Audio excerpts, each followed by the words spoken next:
এই টাকার জন্য আমি দেশ থেকে চলে গেছি, আমি অনেক কষ্টে আছি।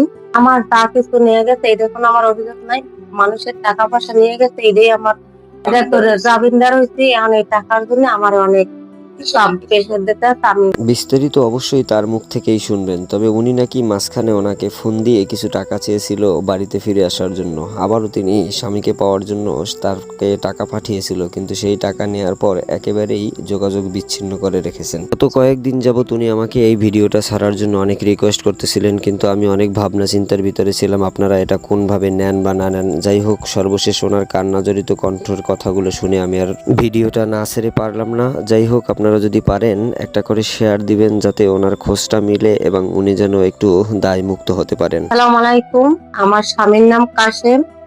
সে তো চলে গেছে 6-7 মাস।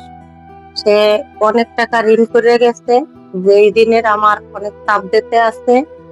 এখন আপনারা যদি এই ভিডিও দেখে যদি দয়া করেন, যদি হ্যারে পান তাহলে আমার এই নাম্বারে ফোন দিবেন।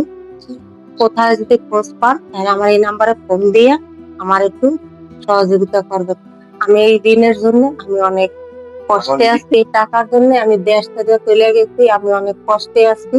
যদি আপনাকে দয়া হয় তাহলে আমার এই একটু সহযোগিতা করবেন। ভিডিওটা অনেক আমরা একটু শেয়ার করে দেবো। আমার যা কিছু নিয়ে গেছে এটা কোনো আমার অভিযোগ নাই, মানুষের টাকা পয়সা নিয়ে গেছে এটাই আমার এটা তোর জামিনদার হয়েছি। এখন এই টাকার জন্য আমার অনেক চাপ প্রেশার দিতে আমি কি করে দেবো। আমি মানুষ, মহিলা মানুষের, আমার কাছে তো আর টাকা পয়সা নেই।